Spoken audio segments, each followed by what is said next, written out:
Yo, what is up everyone? I'm back again with another review. Today I'll be reviewing the Endgame Gear OP1w 4K.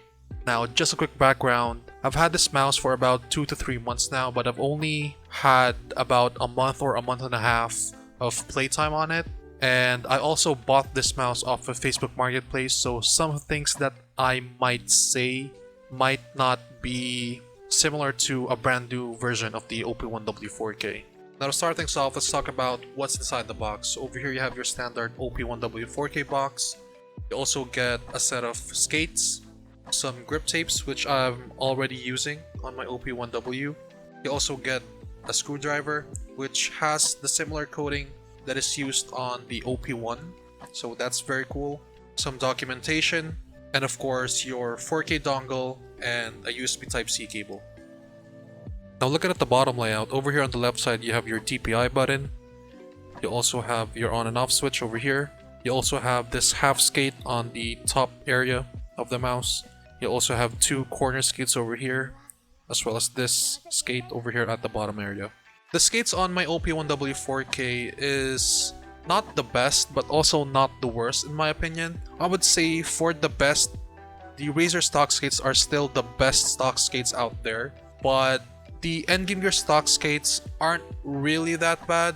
They just feel a little bit more controlled than what I'm used to, especially on more controlled pads like over here, the Tenta X The Last Stand. They feel a little bit muddy, especially when humidity comes into play. They feel a little bit more tough to use, but I would say that they're still much better than other stock skates out there from other companies. But overall, I really don't think that they're bad, and I would still pretty much use it. Endgame Gear arguably has one of, if not the best coating at the market right now. Even Razer's coating isn't as good as Endgame Gear's coating. Even though Razer's coating is very good in my opinion, they aren't as good as Endgame Gear's coating. Endgame Gear's coating feels really nice and really grippy. Even with dry hands, they feel real nice and grippy. And the only reason why I use the stock grips on the OP1 is because of the shape. Now looking over here on the bottom layout again, as you can see over here on the rear area, it's a little bit more wider compared to the front and even the middle, but I would say that it's a little bit flat over here on the sides compared to the XM2, where it's much more aggressively curved inwards. Even on the rear area, it's much more aggressive. On the OP1, it's not completely flat. It's definitely much flatter than the XM2, and in hand it feels a little bit too narrow for me, and that's pretty much the main reason why I use grip tapes on it, just to make it feel a little bit more wider, since I'm much more used to using mice that are wider. Even when I'm using smaller mice, like over here I have the Skyrox V8, I'm still more used to using mice that are wider even on the front area. As you can see, the V8 is much wider compared to the OP1w 4K. In my opinion, it doesn't really feel too comfortable without the grip tapes, since like I said, my hand size is a little bit more on the larger side of things, and the grip tape does help with making it feel a little bit more wider. And not only that, the performance on the OP1 is really good. I really enjoyed the performance on this mouse, and as you can see as well, on the hump it also feels decently high. It's not as high, I would say, as compared over here on the Viper or even the XM2, but it still gives you a nice hump to be able to place your palm on top of it and still feel real nice and comfortable in hand. And like I said, even though it's a narrow mice, it still feels really good, and the performance is just phenomenal in my opinion. The clicks feel really nice and good, and it definitely feels responsive compared to other mice out there. And even though it's using a 3395 for its sensor, it still feels way better in my opinion than other mice out there that are using the 3950 as their sensor. I think that Endgame Gear's implementation on the 3395 sensor just feels really nice and really good, and can easily be on par with some 3950 sensors out there on other mice. And in my opinion, I think that Endgame Gear's performance and the OP1w 4K's shape is just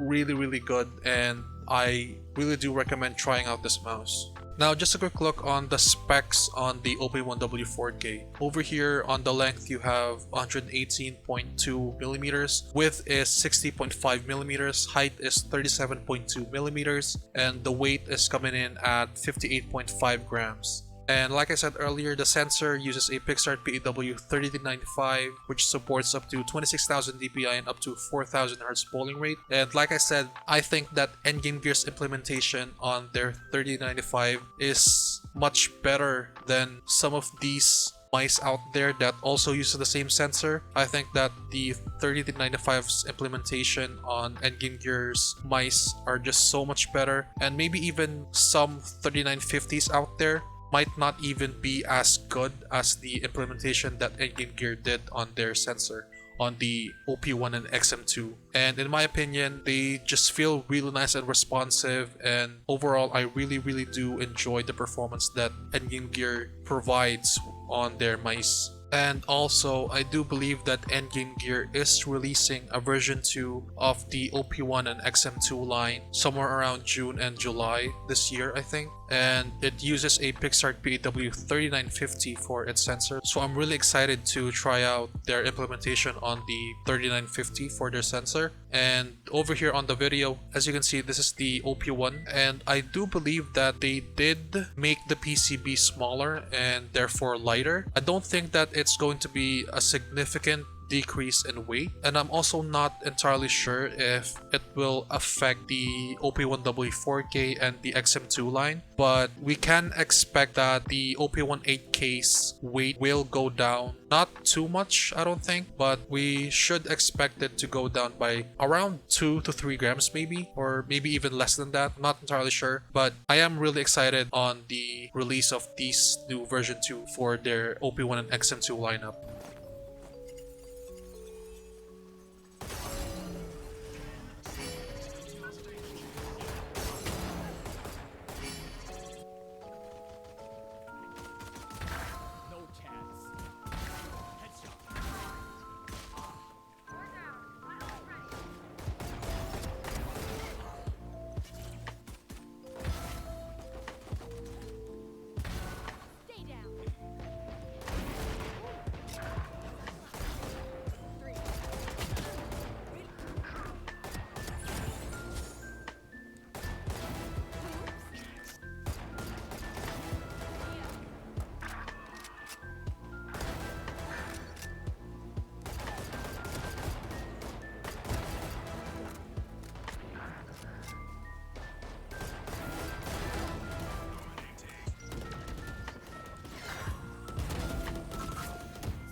Now, should you buy the OP1w 4K?